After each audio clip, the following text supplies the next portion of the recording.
Hi everyone, welcome to the latest edition of Pro Wrestling Defined. I'm Jonathan O'Dwyer, and Happy New Year to everybody. And we're starting off 2021 with a bang. What an amazing guest I have on the show today. It's an absolute honor to have him on. Former NWA, WCW legend, US champion, television champion, six-man tag team champion, founder of Koloff for Christ Ministries, the host of the podcast It's Time to Man Up, the one and only Nikita Koloff, the Russian Nightmare. How are you doing today, sir? Jonathan, Happy New Year to you, all of your listeners, really, I guess, around the world, right? Ireland and everywhere else that picks up your podcast, all your viewers and listeners. It's just an honor to be with you. Thank you for having me on today. It's an honor to have you on. It's absolutely amazing. Thanks so much for coming on. And so on the subject of your podcast, how have you been finding that whole process now? You know, it's been an interesting journey. Not something that I was originally looking at. I mean, it wasn't necessarily on my radar, but the owner of Truth Radio Network, they're based in Winston-Salem, North Carolina, Stu Epperson, he reached out to me randomly. I'd met him a couple times, didn't know him well, and he said, "Hey, we need to talk." And I'm like, "All right." So he drives down to my house, and he spends about 3 hours at my house. This is about 8 months ago. He just says, "Hey, you need a weekly radio show, and then we'll load it up onto the podcast platform." And so we just we prayed into that and gave it a lot of thought. And I'm like, "Yeah, let's do it." And so we launched it in September. And it has surpassed any other show or any other podcast that they've ever launched.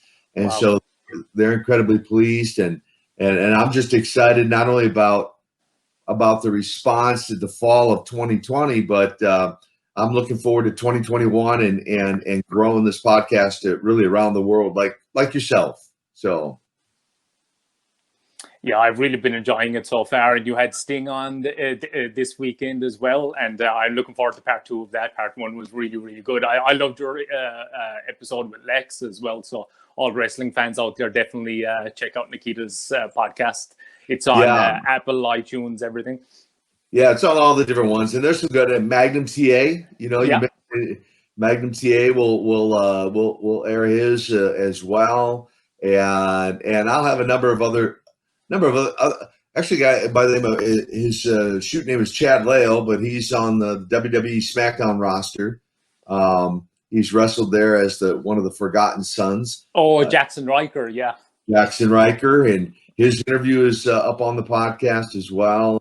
And so, and it's not just wrestlers that we're having on the podcast. I mean, I have everything from business leaders, successful business leaders, to men and women in ministry, and so it's just a variety of interviews that I'm doing, and like I said, just getting great response from the viewers, listeners. Yeah, it's excellent. And on to the subject of your wrestling career, you had such a unique beginning in the business. I mean, you were thrust into the spotlight, or just into the ring in general, just from the very beginning. Right into the limelight. So talk about how long it took you to really kind of get comfortable in terms of the physical mechanics of working in the ring, and who were besides say Ivan and Don Kernodle, who were some other really influential people on teaching you all that kind of thing. Sure, great question, and I think you used the right word, thrust. We might say thrown into, I really was just kind of thrown into the mix. For those who know some of the story, maybe some don't. Probably some don't. But wrestling as a child was not really something I watched, or as a youth, it was not something I saw it. You surf through the TV channels, and I'd see in those days. I grew up in the Midwest, so. And that's the Midwest of the USA, not the Midwest of Russia. Just anyone out there wondering. But grew up in the Midwest, and of course that was the AWA with Vern Gagne. Mm-hmm. And so I saw little bits and pieces here and there, but it still never really drew me in. Like, ooh, I want to do that one day. I want to be a professional wrestler. my heart, my passion, my love was of course weightlifting and football, with the dream of playing professional football. And so when that door of opportunity opened up, the irony is I was recruited into professional wrestling, if you want to say it that way, by Road Warrior Animal. Yeah.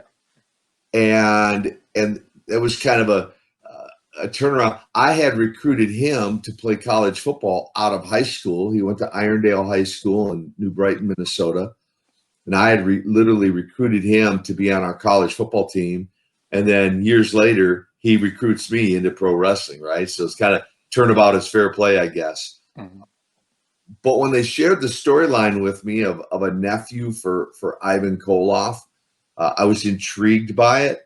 I made it clear to the promoter, Jim Crockett, that I had no zero no wrestling experience or no amateur background, no professional training, and he's apparently, he was fine with it. And so I showed up in Charlotte, North Carolina, the day they said to be there. He took a look at me. Now, I'd worked really, really hard in the gym, even though I didn't go to a professional training school or camp or anything like that. I worked super hard in the gym. And so the day I walked into his office, I was 285 pounds. I was 8% body fat, 34-inch waist. And so I'm looking back thinking he probably saw like dollar signs, like, rolling it through his eyes. If he probably thought, if this guy has any talent at all. All that to say, we did hours of interviews that day. He said, be in Dorton Arena in Raleigh, North Carolina tomorrow night. You're going to wrestle on television, having never been in a ring. And so you mentioned two important names, Ivan Koloff, Don Kernodle, my early mentors, who get the majority of the credit, because that first night, fortunately, it was a very short match. It lasted 11 seconds, so it was a short match. And then for the next 2 or 3 months, we would drive to towns and get there 2-3 hours early. These guys Ivan and Don would bump all over the ring. I like to say, teach me the mechanics of wrestling. And then I'd sit in their corner. They were the world tag team champions for the NWA. Ivan, my Uncle Ivan. For those who say, we never hear his voice. We never hear the old voice.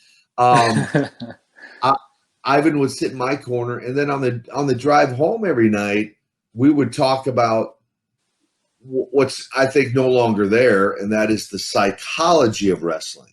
Mm-hmm. Mechanics before the match, the psychology of wrestling after the match.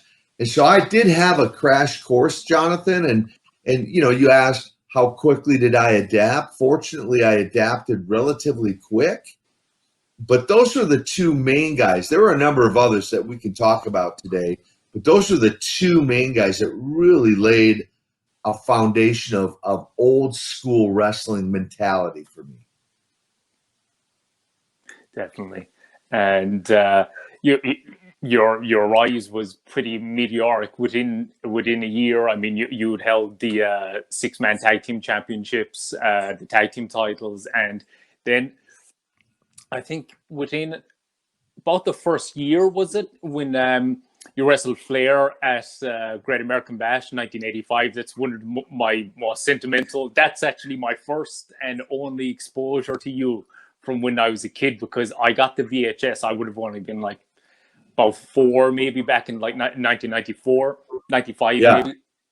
And so, like, it's, way after the fact. I think you were retired by that point, but I'd never seen NWA or WCW or anything at that point. So that was my only exposure to you, and you were my NWA guy just from that from that tape, and I just watched that over and over for a year. So it's really sentimental. But talk about the magnitude of working with Flair and what it was like to work with him in terms of, did ye lay out the match much beforehand, or was that more on the fly when you were working with? Yeah, another great question. So just and a little more backstory. So yeah, it was a pretty quick, rise to success, if you will. And you're right. I mean, it was about almost to the day, about 13 months from the day I broke in, the day I walked into Jim Crockett's office, to the night that I stepped in a ring against the world heavyweight champion, Ric Flair. And so it was almost, in a sense, looking back now, surreal, maybe even a bit at the time. Very first ever Great American Bash, the by far the largest crowd that I had ever wrestled in front of, and still to this day, one of the largest crowds. And so it was almost really kind of surreal to step in the ring against him. But he's another guy who gets a lot of the credit for my success. I like to say Flair was the consummate professional wrestler. He could make a broomstick look good, right? Because he made it look good. And I didn't have a lot of things in my arsenal. I mean, as far as my wrestling skills, part of it was intentional. In other words, it wasn't intended for me to be some kind of high flyer or doing stuff off top ropes and all that sort of thing. Mine was more what I call the ground game, more than a high flyer. And so, I somewhat kept myself limited on the number of things that I did. But say that to say some of the things that he had me do in the ring, certainly he gets a lot of the credit for my ability to do some of those things. To really answer your question about that particular match, when I mentioned earlier about kind of the psychology of wrestling kind of is now a lost art, I guess what I mean by that is back in those days, we had the promoter, we had the booker, we had a finish, but the match itself was really left up to the individual participants. In other words, did not lay the whole match. We didn't lay really any of the match. We just laid out the end result, and then all of the time between opening bell and going into the end result was all spontaneous, and every match was like that. And that's where, as a wrestler, we had what I would like to call really creative control in the ring, versus what you basically see now is someone a writer, right? A writer who has the creative control to put a match together, put an interview together, hand it to the wrestler, and then he goes out and performs it, right? Yeah. So there's no real room. Typically, I'm told there's no real room for that spontaneity or that improv, if you will, to improvise. Because if you improvise one just even slightly, apparently it can throw the whole match off, or it can throw the whole guys off, because they just don't understand like I said, the old psychology of wrestling. Yeah, and it shows in terms of like the realism. I mean, there's still some guys like Roman Reigns, and there's a few guys that still have kind of that old school type of style. But in terms of the realism and everything, it's definitely lost out. I actually think, having watched a lot more of it in the last couple of years, that period, like mid to late 80s of NWA, kind of epitomizes what I think pro wrestling should be. It had that grit and that authenticity, and just the roster, the cast of wrestlers back then was so phenomenal. It was an amazing time. Well, and you right, and I have had many fans. Like, I'm still doing autograph signings. Sometimes, believe it or not, face to face. Sometimes, currently virtual.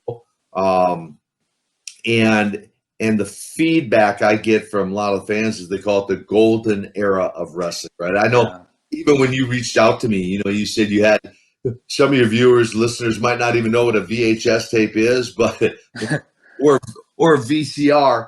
But I know you said, like you said, you watched those matches on VHS over and over and over again back in that era, where you were introduced to me.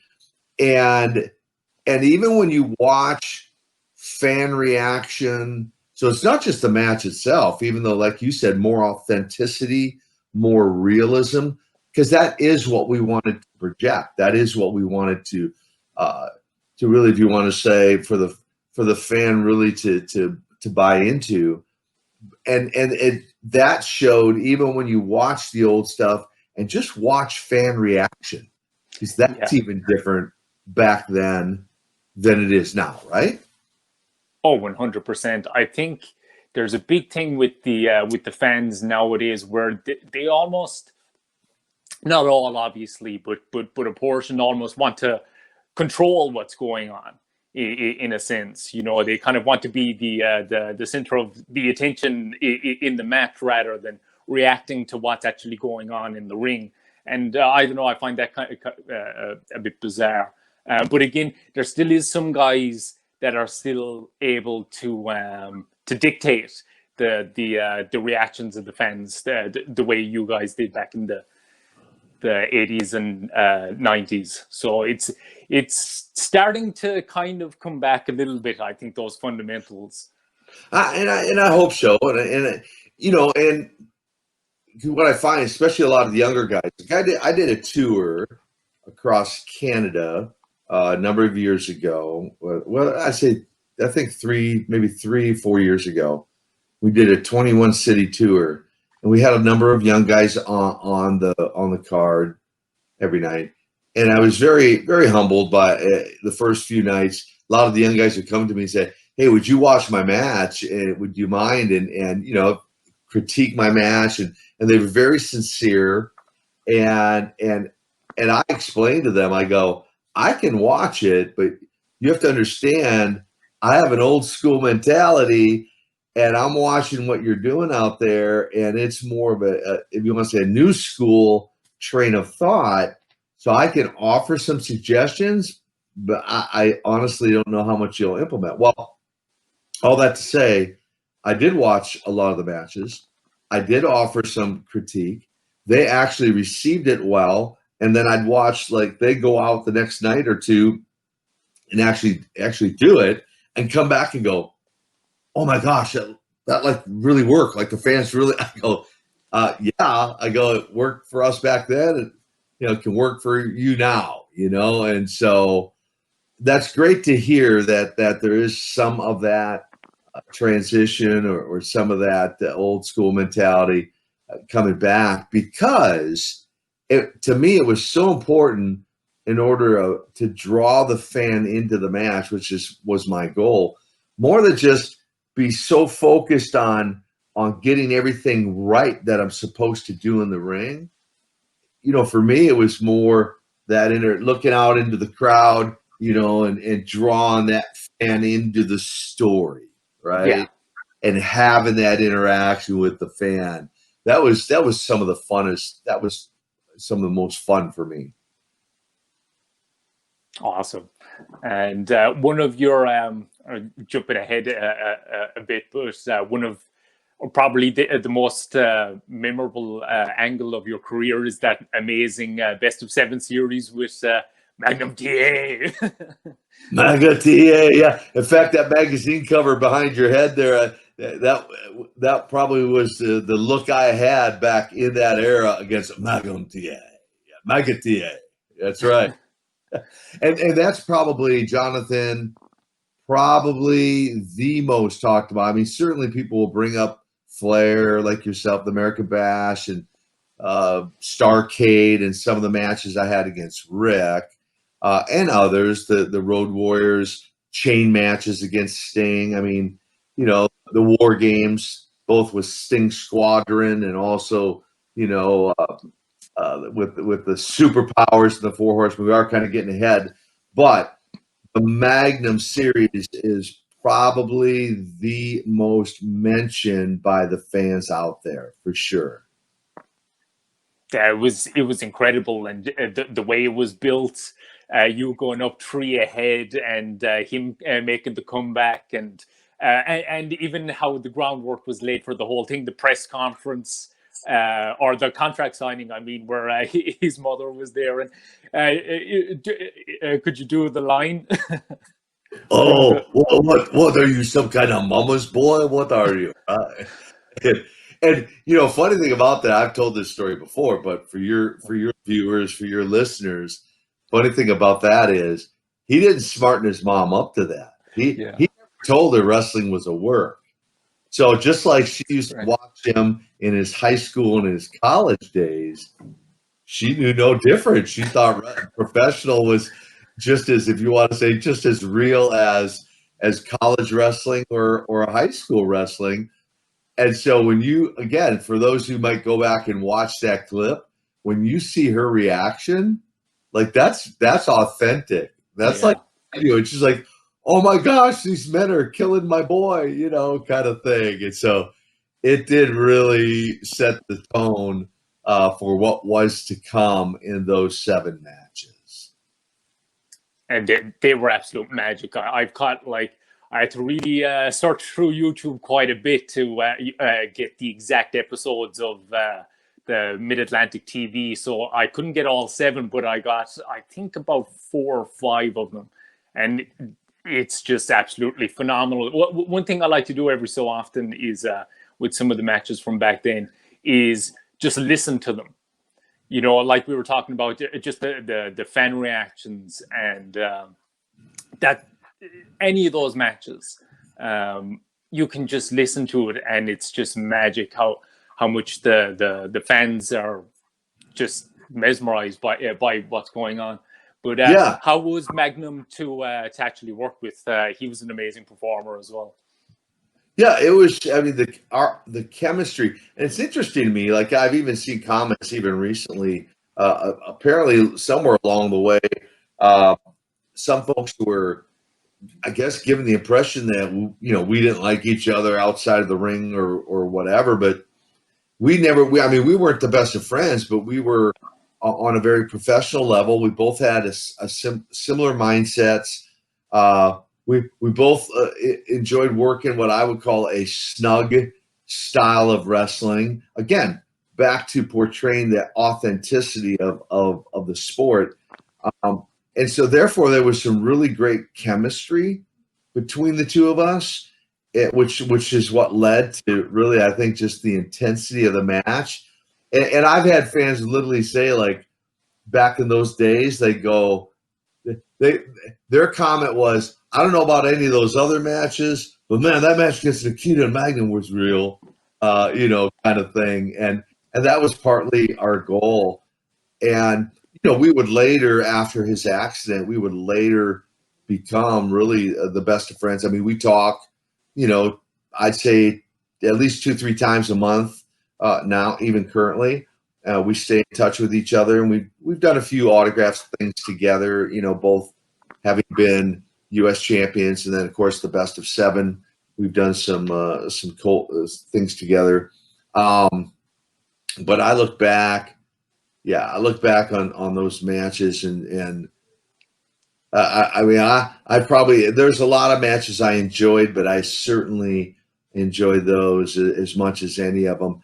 And the way we portrayed it, as you said, you know, going up 3-0, and then him making the big comeback, but then, you know, kind of stealing it from him at the end, and having a pretty long run as the almost, not quite a year, as the U.S. champion. Yeah, it was awesome stuff. It really was, and from that kind of led to your babyface turn eventually, after he had his accident, and you did the headshot on the Pro Wrestling Illustrated magazine, and like that was all so well done as well. And going into the cage with Dusty, it was amazing stuff. Talk about that transition, and what did you actually prefer? Did you prefer working as a heel or a babyface? Well, you know, I look back on that. I think it surprised a lot of people that the Russian Nightmare could could be so well received as a baby face. And none of us were, for certain, like even Dusty or Jim Crockett, or, we weren't certain that it would work. But we were hopeful, even when we were talking about it. Because it was And risky back then, back in the 80s, when the Cold War and all that was still fresh, and so it was a risky move. It was what you might call a roll of the dice, and that's why I say we were hopeful. Although I say that to say, and again, this is just feedback from fans, currently, that were longtime fans, that have been longtime loyal fans, and fans back then that have said to me, "No, we loved you as a bad guy," or people hated me because we loved you, and again, because they'd be in the arenas, cheering me on, and everyone would be booing them, like you said. Sometimes, the fans maybe try to be a part of the show, but that said, yeah, we were all pleasantly surprised at the fan response, especially that night. But the magazine headshot certainly helped. The one interview Dusty and I did about forming the superpowers, even though we didn't necessarily see eye to eye on everything, kind of, who does, but there was that common bond, baby, between the Russian Nightmare and the American Dream. We got a common bond, baby, Everyone likes to imitate Dusty, right? But we really did. We really developed a common bond, him and I, outside of the wrestling ring. I just grew to love the guy, and I feel like created a lifelong friend, and so that was an interesting transition. The people loved Magnum, so when when I step in his place and come to Dusty's aid, I mean, just again, the way it just all unfolded couldn't have been any better, I don't think. Yeah, it was really awesome, and the video of that night where you come out in the cage match with Dusty, that's on YouTube, and for anybody that hasn't seen it, just go back and watch it. It's absolute magic. The crowd reaction and everything, it's awesome stuff. But, and Jonathan, that's where you mentioned, I like to use sometimes the word electric. I mean, it was just the atmosphere that night, once they saw that, I attack Ole and I'm coming to his aid, I mean, the place just, it just exploded. That old expression, the roof came off the building, and it was just electric that night in the arena. Probably the closest thing I could compare to that. I think that probably ranks number one in terms of fan reaction for me personally. There are a lot of memories. Probably the thing that comes closest to that would be the very first ever War Games that we did. Yeah. Superpowers, the Road Warriors, Paul Ellering, Precious Paul against the Four Horsemen and J.J. Dillon. Yeah, that was incredible as well. Just talk about your memories of that, actually. Yeah, here again, nobody really knew what to expect. That was an ingenious creative idea of Dusty. Dusty came up with a lot of those. American Bad, the War Games, him and Jimmy Crockett. It was their idea for me to become, Dusty's partner. There was just a number of things that Dusty put together that he gets, sometimes doesn't get enough credit for. But nobody really knew what to expect that night because it had never been done before, right? I mean, two rings, not only a cage around the ring, but a cage on top. So nobody's getting in, right? Nobody, and then to alternate back and forth, between the guys. And I don't know how this always worked out, but the heels always seem to win the coin toss. I'm not sure how that worked out. I guess a flip of the coin. That was anyway. But and that just led though to the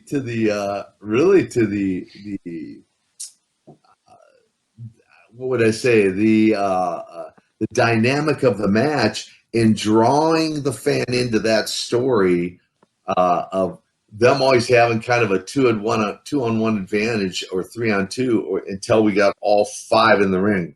Hmm. And then no one knowing what was going to happen.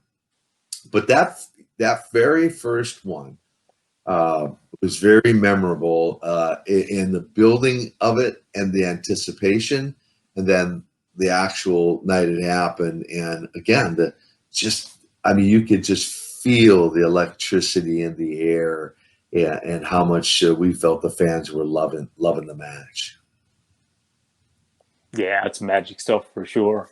And obviously, Ivan Koloff was hugely instrumental in your career, and it's kind of ironic in a sense that like he had such a pivotal role in the genesis of your career, and then later on, you end up having a role in him finding Christ.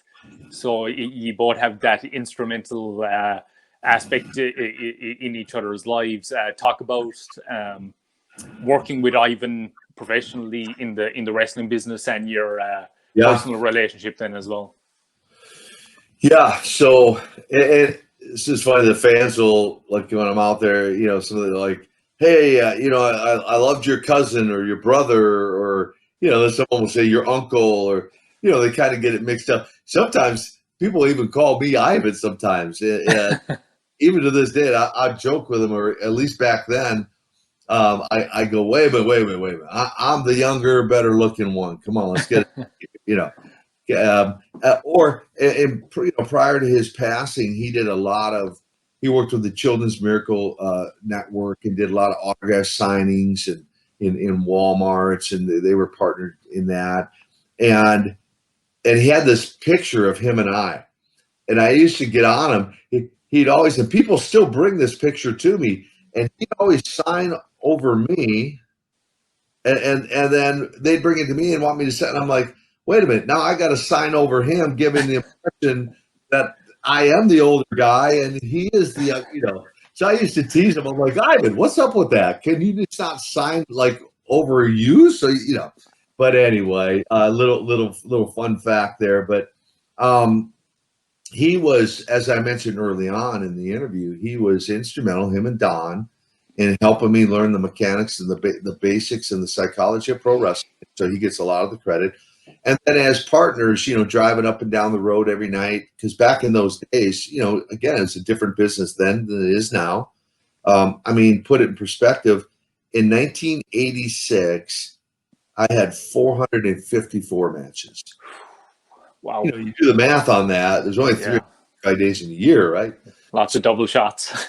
A lot of double shots or a lot of television tapings where you might have 2, 3, 4 matches all in one night. Yeah. And so a lot of work, a lot more work than just the glamour that you see on television. And with road miles. Back in the early days, we would average, Jonathan, about 2,000 miles a week in a car. A lot of road miles. Wow.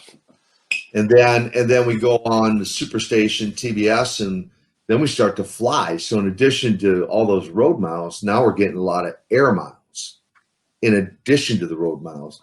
And so Ivan was, we had fun. We'd room together a lot in those old days when we'd have to stay over somewhere.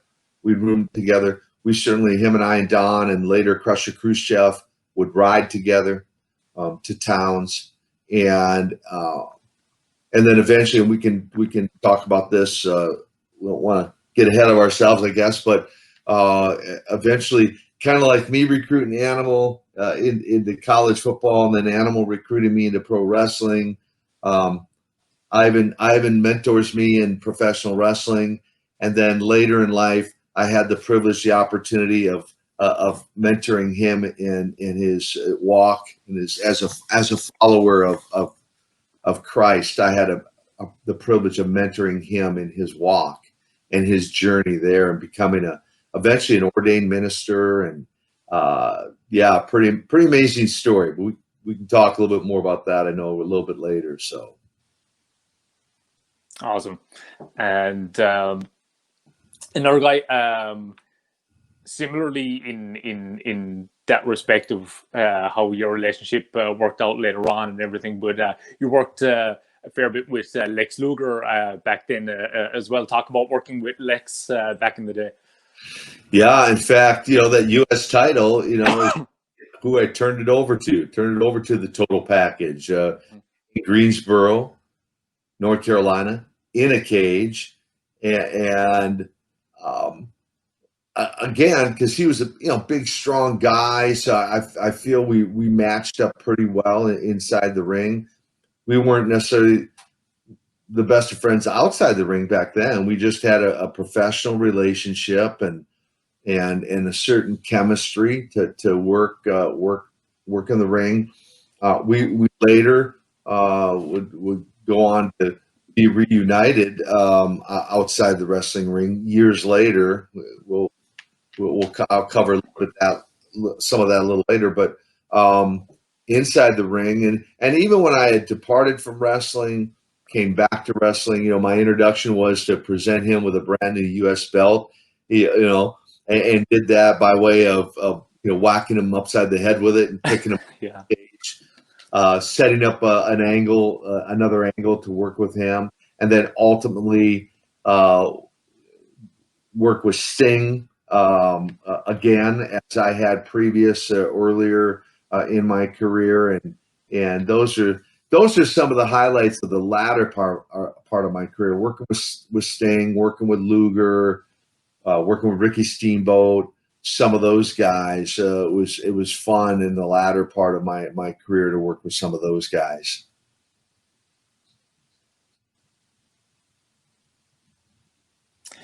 Yeah, definitely. And towards towards the end, you worked a little bit with Vader. I know you had your last match with him. Talk about a bit about working with him. I know the injury you sustained in the match with him wasn't actually what ended your career, but he's somebody I find fascinating. So how was he like to work with otherwise, other than what happened in that last match? Yeah, I mean, he was. Leon didn't know his own strength. He's one of those guys. You don't know. I mean, the big dude. I mean, he was a legit 450, 500-pound guy. I mean, he was just a big man. And he had his reputation somewhat preceded him, and that by that meaning, he had seemed or was said to be a bit reckless sometimes in the ring. And so really on that note, I felt like I needed to kind of protect or guard myself from any kind of serious injury. And even though wrestling is, it's entertainment, but what the viewer, what the listener, what the fan, I think better understands now, even though it's entertainment, I mean, guys really do get hurt. Oh yeah. As you mentioned, Lex Luger, as he says sometimes, it's not an exact science. And so you got a 300-pound, 400-pound guy, a 500-pound guy in the ring. I mean, timing only has to be off, especially with some of the crazy stuff these guys do nowadays. Mm. Although a lot of the guys are not nearly as big as those guys back then, right? A lot of these guys are, maybe 200 pounds, 180 pounds, smaller guys, but nevertheless, still doing some very dangerous moves in and outside that ring. And so you do have to be conscious of the potential of being injured on any given move, right? It's Definitely. like when Sting got injured in his match up there in WWE. He takes full responsibility for it. He goes, that was all on me. I just didn't protect myself in the ring. And so whether it was Van Vader or some other guys that we knew they had a history, like I knew anyway. It was somewhat well known that some guys had a history of drug use, of drug abuse. and even coming to the ring under the influence. And so you just had to be conscious to know who you're working with, and create, if you want to say, some boundaries or some limits to what was going to happen in there. And again, that's where you had more creative control to say, no, that power bomb, that does not happen. Looks good, just it's not going to look good on the Russian Nightmare. I just valued my health and valued my body, Jonathan, that I just didn't want to, put it out there and risk some sort of serious or permanent injury. And even the last match I had, that last night with Vader, I got 2 injuries that night, right? And they were not career-ending, but I injured my neck. I had they determined after an MRI, et cetera, that I had bone spurring, arthritis, a deteriorating disc at that point. And I'm only 33 at that point, right? 33 years old. And then I got a hernia from picking him up that night. Right? Again, big guy. I ended up having the hernia surgery. I ended up just rehabilitating my neck, no surgery or anything. And it was at that point that I made a decision, to walk away under my own terms. I just I'm done, from active wrestling. I knew I'd always still be engaged because I love the fans. I love getting out there, mixing it up at autograph signings and things with the fans. But I knew from active wrestling, I was done. It was time to hang it up.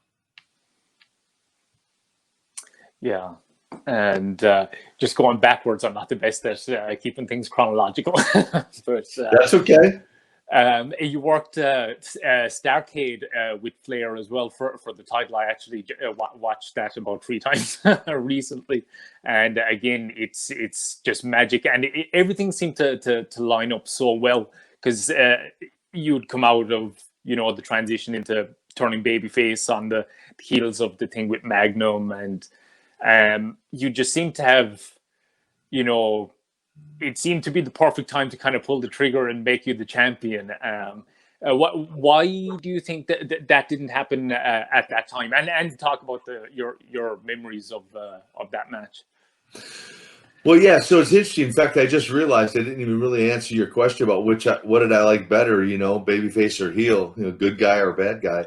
So I'll address that right now because Great American Bash, right? The epitome of evil. Yeah. And in fact, that was the very first night of 6 different matches that I would have a fan come over the barricade and actually come after me, attack me. That's how well loved Uncle Ivan and I were. Speak there, right? We were hated. It was the Cold War era. We were hated back then, and so to have that experience as a heel against Flair, 1985 Great American Bash, fast forward to Starrcade 1986, and now it's flipped. Right now, I'm the babyface. I'm the good guy. He's the heel. In this particular case, and so to have that experience, I can't say I really liked one better than the other. I would have to say I enjoyed them. I enjoy both of them equally.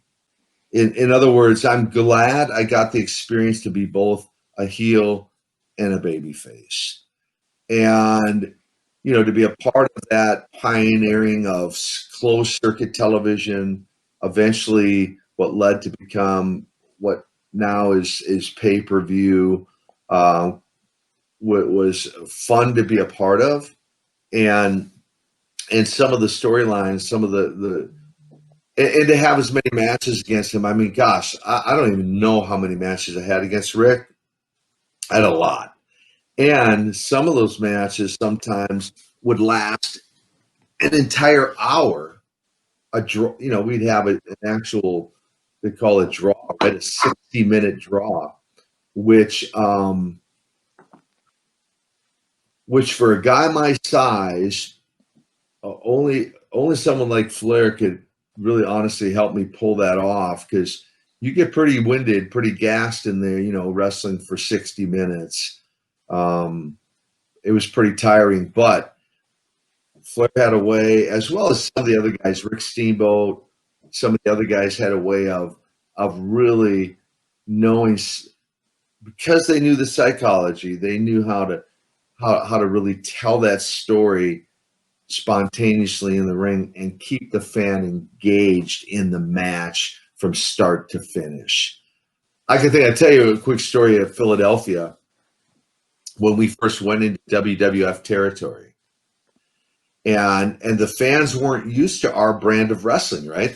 They were not used to our style of wrestling.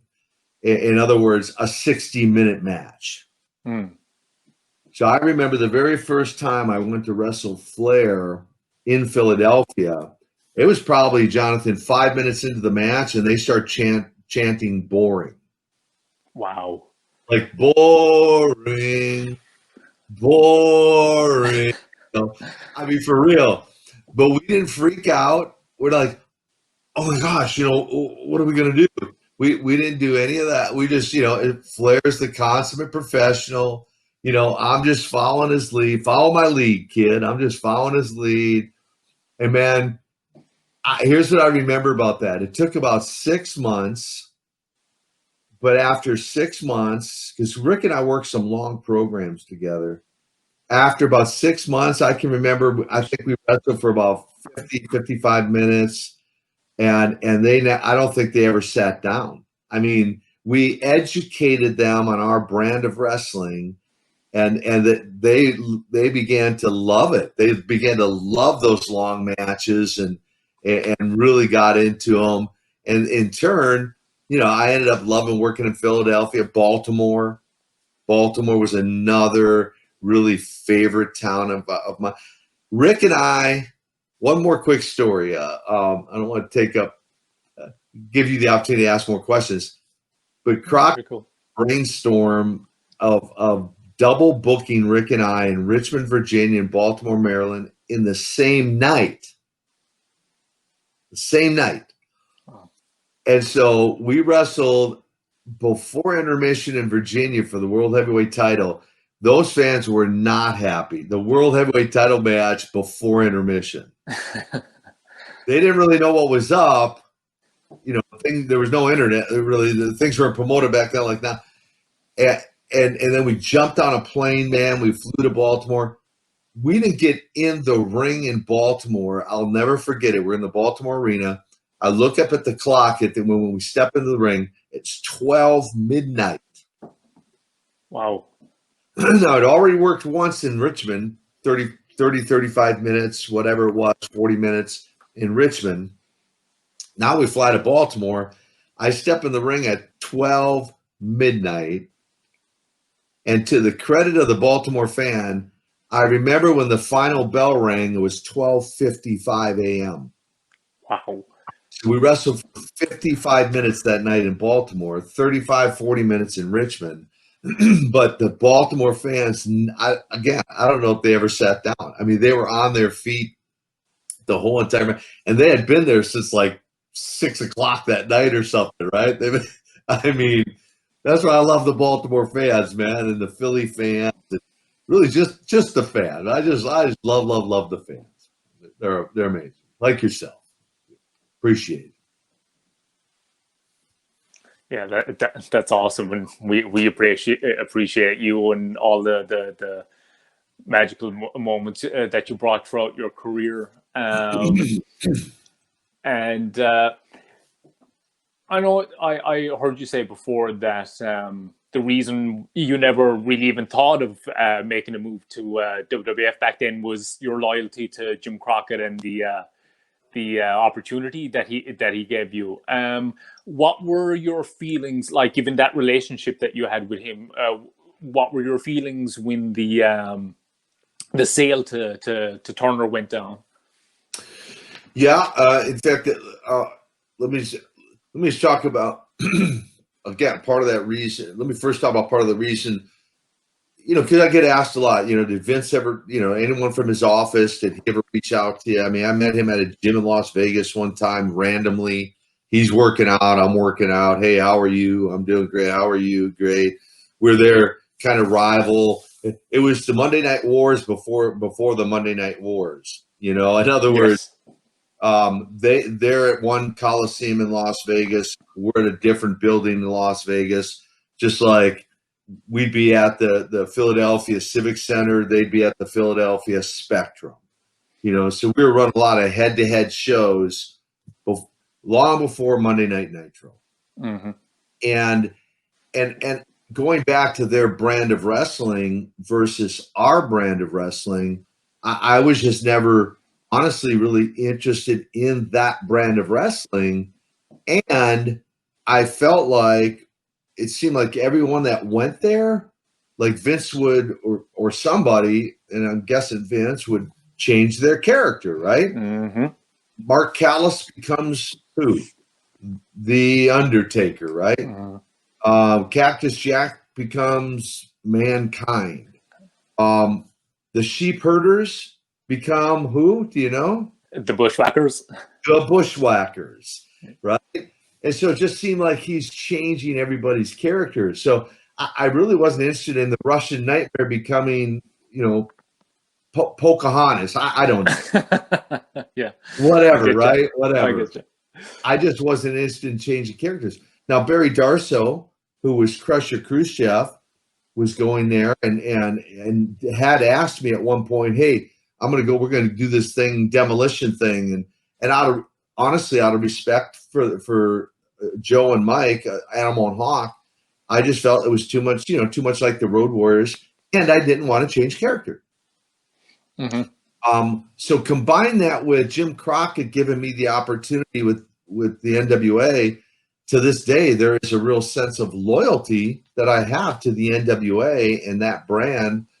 When Billy Corgan was trying to boot that back up before all this kind of crazy shutdown happened, I loved it. I thought it was great. I'm like, kudos to you, man. Yeah, bring it back. And his idea was kind of bring it back kind of the old school days. And in fact, when I went down there and did a show for him, I mean, they didn't hand me no interview script that said, hey, go out and talk about, this new team of yours, and Koloff Dynasty, and go talk about it. And I just, like the old days, just talk from the heart, right?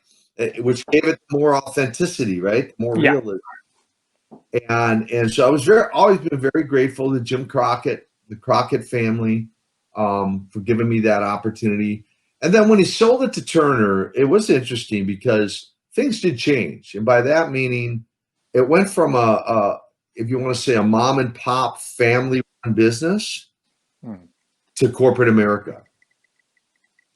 And so it really just kind of became a chapter in Ted Turner's portfolio. And then they hire guys to run it who are not really wrestling guys. Ultimately, as every fan knows, there's a lot of reasons you can say why WCW is no longer around. There's people point the finger at all kinds of guys. But ultimately, I think it started with guys originally running it who knew nothing about wrestling, were making decisions that just didn't make any sense. I mean, I can remember the last year of my career being on wrestling cards and looking at the wrestling lineup and just matches just thrown together with no story or no reason or no angle, or my matches against Vader. It's not like we really had an angle. They just kind of threw us together because he was a big guy and I was still kind of a big guy and thinking it would draw, So that could have really all been a long-term real success. But as Turner began to even sell off some of his different assets, right? He ended up selling it to Time Warner, and then AOL got involved. And at one point, AOL Time Warner's going, why do we own a wrestling company? We're not a wrestling company. Why do we have this thing? Yeah. So I could see really just kind of the decline happening there, and all the ultimate demise of WCW shutting its doors, right? But so to summarize that, there was a real difference between family-owned, mom and pop run business to being a chapter in a portfolio of corporate America. Yeah, And that was a huge, that was big. definitely. And just one last question before we get into your Christian journey. You auditioned for the part of Drago in Rocky Four. I think a lot of listeners here, because I worked in I work in the film industry as well as an actor, and so I think a lot of listeners will really enjoy this story of you auditioning for the role of Drago in Rocky Four. Yeah, it Stallone calls that, 'cause he was friends with Terry Funk. Terry had been in a few of his movies, I think Paradise Alley, and a few was in Friends or whatever. And I guess he called up Terry and goes, "Hey, I'm doing another Rocky, and I need a Russian character. You got any Russian guys that you know or whatever?" So Terry Funk was friends with Don Kernodle. So he calls up Don and goes, "Don, what's this deal about this, Russian? You got some shoot Russian over there, like in Mid-Atlantic, Carolina?" And so he tells them the story. Well, long and short of that is myself, Dolph Lundgren, and Kerry Von Erich are all flown out to California, and they're on the set with Stallone, and kind of basically comes down between the three of us, right? Well, Kerry didn't even know his line. Kerry comes to me and goes, "Hey, what are our lines for this deal?" I like, dude, like, you don't know, like, for real, like, you're out here and you don't know your lines. I mean, I'm like, well, that just narrowed the odds down from 33%, or increased the odds to 50%, right? Now it's 50. Kerry doesn't know his lines. He's not even gonna, I don't even think, get a shot at it. So, and then Lundgren, he was a kickboxer and done some of that, but had never been to the movies. And so I got the first crack at it. I got the short straw and had to do the first screen test. And I did two by myself, and then Stallone says, "Hey, let's do one together." I'm like, "Okay, cool." And he's like, "Hey, when you do it, deliver your lines, and halfway through, we'll stand shoulder to shoulder, and then just turn towards me. Let's do a face to face, kind of a stare down." I'm like, "All right." He goes, "But finish your lines." I'm like, "You got it." So I did, and we're just staring face to face. And then the part I'll never forget is when he yells cut, or whoever, the director, whatever, and he's like, "How was it?" And the director's like, you're in a Hollywood warehouse, right? So lighting is a certain way, as if you've been around that industry, Mm-hmm. And I'll never forget what the director goes, "Well, it was like, quote unquote, right? It was really good until you turned towards each other, and then we lost you in his shadow." And for those who don't know, again, picture that magazine cover behind you. Nikita Koloff, 285 pounds. Stallone, like, for real. Now he looks bigger than life on the movie screen, right? Mm-hmm. But for real, 5'6", about a $160, about 160 pounds. So if you can picture in your mind's eye, 285, 160, the size difference. I knew two things, Jonathan, right away when he said that. I thought to myself, when he said we lost you in his shadow, I thought, not good for my opportunity for Ivan Drago, and not good for his ego to be lost in my shadow, right? And you know what? This is crazy. I didn't even know this. Recently, I just found out a fan actually said, "Hey, did you ever get paid for this?" And I'm like, "What are they talking about?" And I went and looked it up, and they were right. They go, "Did you know the manager's name?" So I didn't get the role. Obviously, Dolph Lundgren got it. Mm. But interestingly, I did not know this until just within the last few weeks. Drago's manager's name in the movie was Nikolai Koloff. No way. Oh, that's crazy. Kolloff. Yeah. Wow. So I'm like, how about that? They took the liberty not to cast me for the role, basically use my name for the manager. And I'm like, really? I'm like, anyway, so I'm flattered by that, I guess, certainly. And hey, maybe it keeps the Koloff name out there. I had no idea. A fan just told me that just a few weeks ago. That's amazing. That's It really, really really is, cool. right? They go, hey, Yeah, did you get compensated for this at all? I'm like, no, I sure did not. Didn't even know. So anyway. they Yep. knew to change the first name just a little bit so they didn't have to. Right. Because see, my name's trademarked, so yeah, they would have been a lot of legal trouble if they had used Nikita Koloff. So yeah, and I'm thinking they maybe took Nikolai from right, Nikolai Volkov, right, Yeah, who was up in the WWF at the time. So they go like, hey, we'll just take Nikolai, and then we'll take Nikita's Koloff, and we'll just put those two together, and that'll be Ivan Drago's manager. So that was his manager in the movie. that's really cool. It's really cool. Yeah. But you move on from wrestling in '92, and in '93 you end up giving your life to Christ. You answered an altar call at a church that you were invited to, and just kind of unpack the process, kind of leading up to that. What kind of, because I know you've said that it was a feeling of kind of unfulfillment from everything you'd achieved that kind of led you to that point of giving your life to Christ. So what kind of prompted that that kind of self-evaluation that ended up leading you to Christ? Yeah, so it's interesting. I look back, Jonathan, at that part of my journey, and there's so many different parallels in life, right? If we really just look, and this is one of them. And what I mean by that is, because people say, were you a believer? Were you a Christ follower in your wrestling days or prior to wrestling? And no, I wasn't. I didn't really grow up in church, just like I didn't grow up in Russia, folks, right? You got that by now, right? I didn't grow up just about. right. Hopefully you got that by now.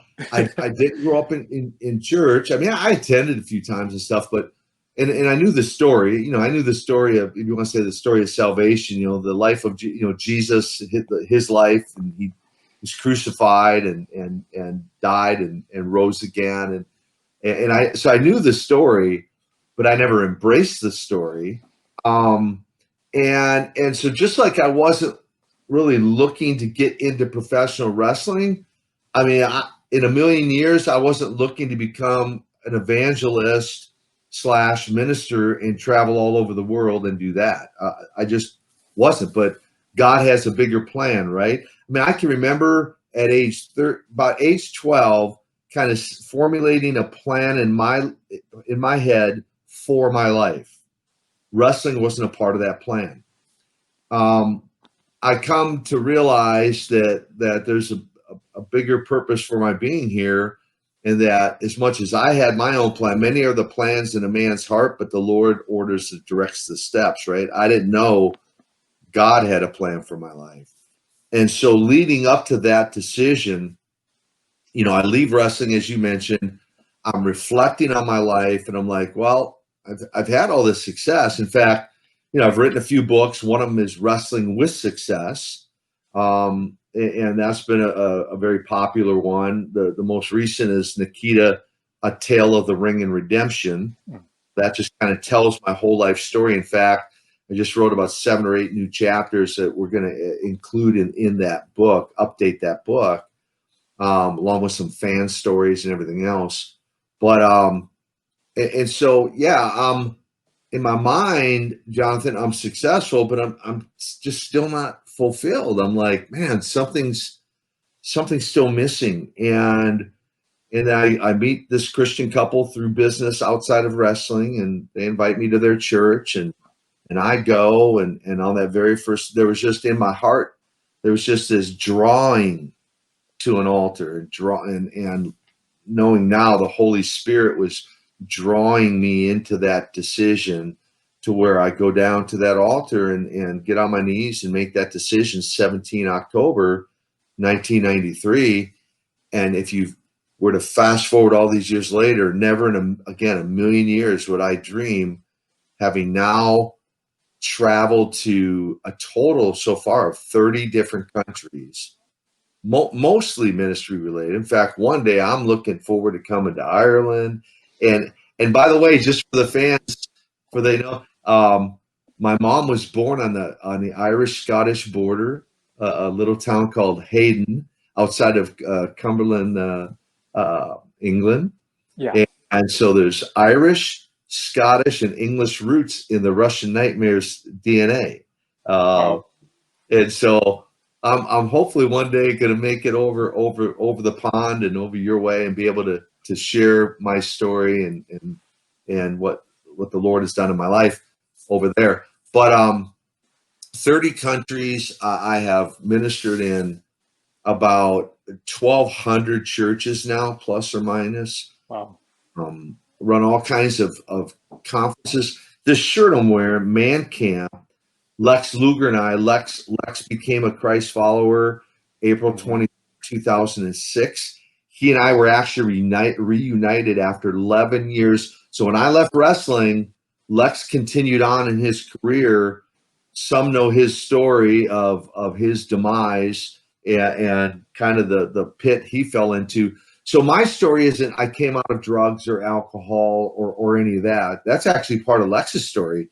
He got he got steeped in heavy drug addiction and alcohol abuse and all of that, and was set free of all that. The Lord reunites us, and we co-facilitate a camp together for men now called Man Camp, and we do it twice a year, once in the spring and once in the fall, and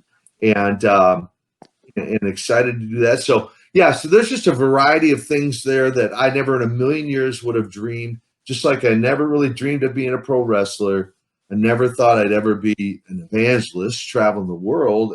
But yet it's absolutely the most rewarding thing I've ever done. You mentioned interviewing Sting on my podcast recently, right? Mm-hmm.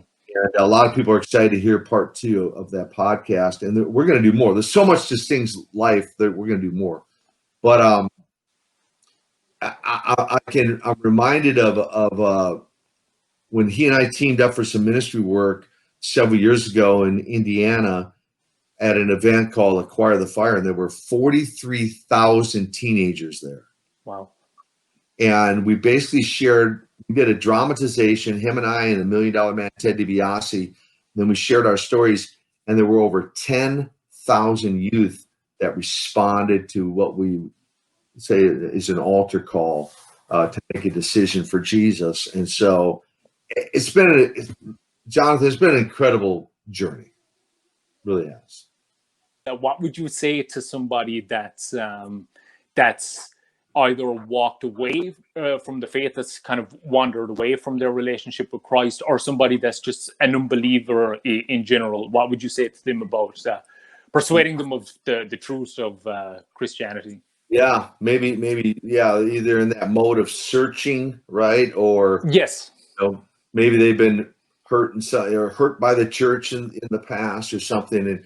And what I find interesting, because I have a variety of conversations with people on both sides of it, those who, might consider themselves to be believers, but, hurt by the church, or as you said, maybe kind of walked away from it. And really for me, it's a lifelong journey for me. I mean, the point of my salvation, the day of my salvation was 17 October 1993. And from that point on, it's been a journey, and it's been, and I've had my series of, like any of us, all of it, highs and lows and ups and downs and twists and turns.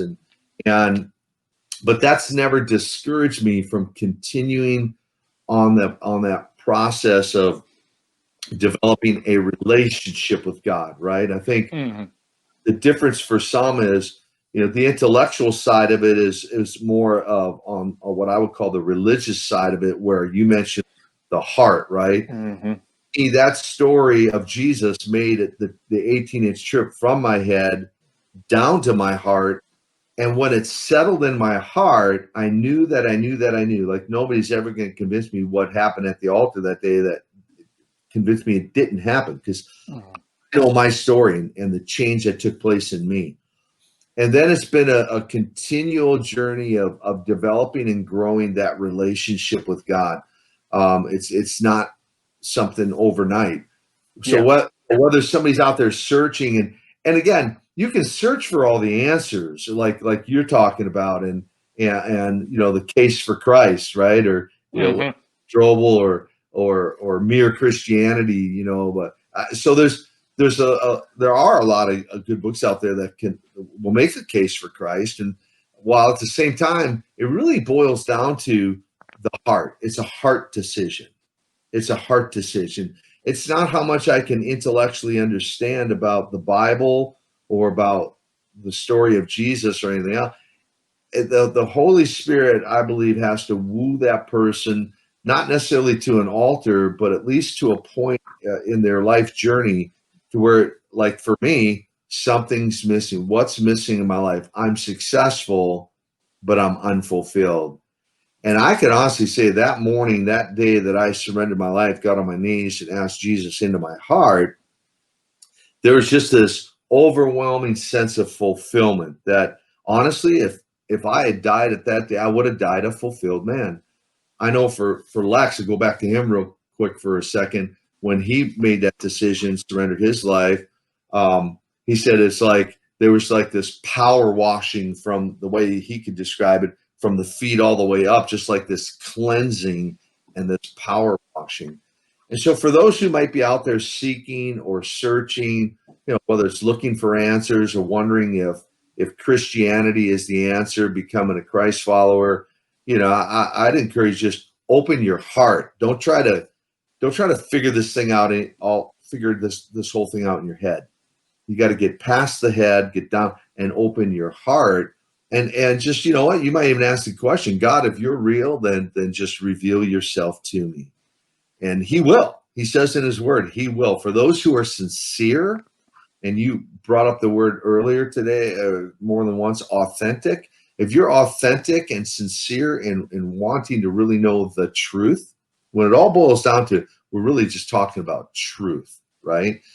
And the truth of the gospel, the truth of God's word, then you got to be willing to just open your heart and say, God, if you're real, then reveal yourself to me. Show yourself to me. If you were once walking that path and something happened that you got hurt, or you're like, yeah, well, you know, that just, I tried that didn't work out for me. Then I'd have to challenge you. Did you really open your heart and let God in? Because he says in his word, man, he'll stick closer than a brother, that he'll never forsake us, he'll never leave us. Now, people will always let us down, whether it's people in the church, people outside the church, right, Jonathan? People will always let you down. Um, Absolutely. but the scripture says, God says, I'll never forsake you, I'll never leave you. I'll stick closer than a friend. I'll be like a brother that sticks closer than a friend. And so, at all that to say, the heart is the key. That's the key. Opening your heart and just allowing God to come in and reveal Himself to you. And, and let me just throw this out there real quick too. I know we're getting short on time here, but and I would encourage folks, once you make that decision, if you make that decision, open your heart and invite Jesus in and ask Him to come into your life and or reveal Himself to you. Then from that point on, then there are some basic components. One, reading the Bible, and I like to tell people, try to read the Bible every day, and again, it's the living word. So even if you're not that familiar with the Bible, ask God. Again, reveal yourself to me through the word of God, and He will. The Holy Spirit will reveal Himself. So I want to encourage you out there too. Maybe you're a brand new Christ follower, real young in your faith, or again, you wandered off the narrow path, but you want to get back on, get your heart right, back right with God. You got to be in the Word. You got to get the Word in you, the Word of God in you, and He'll reveal Himself. You got to develop a prayer life, and prayer is just like you and I, right, Jonathan, just communicating right now. You got to Absolutely. develop prayer life. And then I like to say that really the couple other quick components to that is a life of worship, some great worship music out there. So worship and prayer and Bible reading all help you develop that relationship with God. And then lastly, just surround yourself with some other believers, maybe even a mentor. Like I've had the privilege of helping to mentor Sting, helping to mentor Lex, helping to mentor Ivan in their faith journey.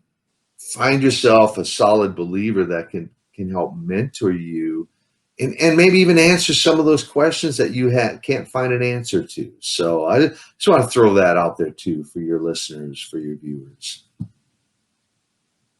Definitely. I think that's the perfect note to end this on. Thank you so much for joining me today, Nikita. It's been absolutely amazing having you on. It's been an honor. And anything, any things you want to plug now? The Man Camp and the podcast and stuff before you go. Yeah, just and I appreciate you having me on. Hopefully, maybe one day we'll get to meet face to face and not just through a computer screen, but we'll get to meet face to face and I'm for that one day. But yeah, for the men out there, and this can be all over America, really all over the world. I've had men. In fact, I had men fly in from Europe for other camps in the past that I facilitated.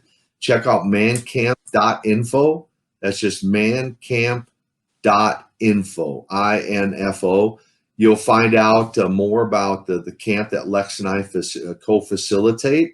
We'll do one this coming April. We usually do one in the spring, one in the fall. Next one will be in April. You'll see the dates on the website.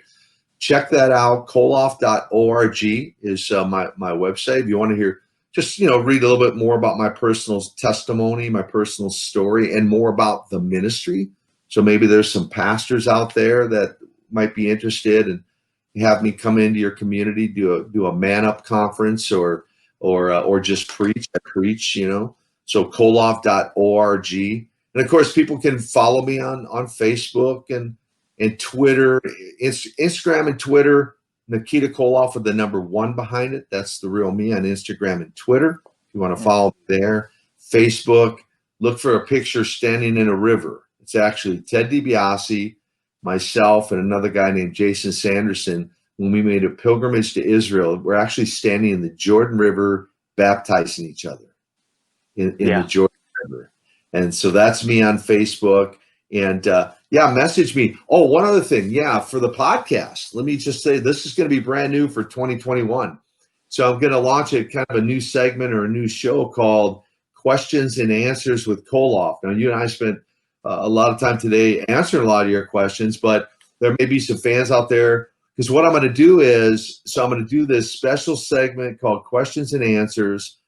And so go to koloff.org, submit your questions to me, and there's a possibility I may call you and actually have you on the show for you to ask your question and get your question answered on the show. It's time to man up. So be sure to download, subscribe to the podcast. And if you're in the States, it airs on Truth Radio Network, kind of around the country. So you just have to go on their website and check that out. But Jonathan, it's been awesome. Thank you so much for having me on.